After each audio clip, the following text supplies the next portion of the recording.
کاوش پلاس.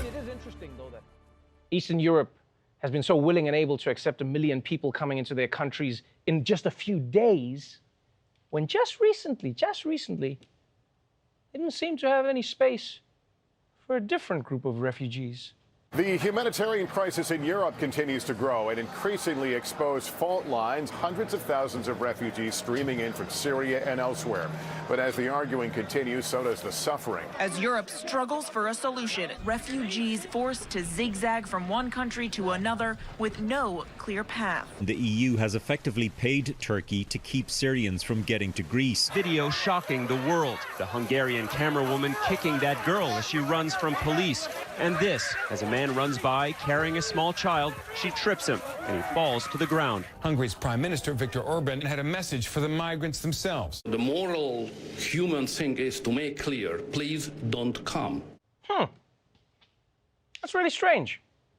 When it's Syrians who are fleeing a war, it's all, we do not have space, do not come. But now there's space and people must come? What changed? I mean, when the Syrians needed refuge, even the camera crew was drop-kicking families. Yeah, but now Ukrainians are getting accommodation, they're getting visas, they're getting work benefits, which, by the way, is good. It is a good thing. But I'm just saying, where's their drop-kick?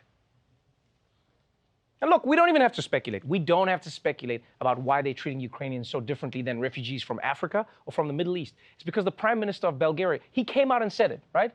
He said, these are not the refugees we are used to. These people are Europeans. These people are intelligent. They are educated people. Yeah. It's a kind of a shocking thing to say. But at the same time, I will say, I'm impressed that the Prime Minister of Bulgaria has found the time to get to know all 1 million refugees that have fled Ukraine in the past week. He must be very efficient at making small talk. So where you from? What you do? What you think? Aha, I like you. Is that when it's Syrians or Africans on a boat, these countries didn't even try to integrate them. They didn't even say women and children only. No, they reject even the chance that anyone brown could assimilate. Your skin is too dark. You couldn't possibly eat borscht. He was discriminated against while trying to board a train out of Ukraine. They even told us, like, we are going to give you guns and you're going to fight for Ukraine. I said, hi? We're going to fight for Ukraine? We are not Ukrainian. We are black. So how can we fight for Ukraine? Yeah, just think about this for a moment, huh? Black people, students, tourists, visitors, many of them are saying they cannot get out of the country. They can't get out because they're black. They just get blocked at the border. And for this guy, I mean, this is wild. Imagine being prevented from leaving the country. And not just that, but they say like, no, not only can you not leave, you have to grab a gun and fight. That is insane. بیشتر بدانیم.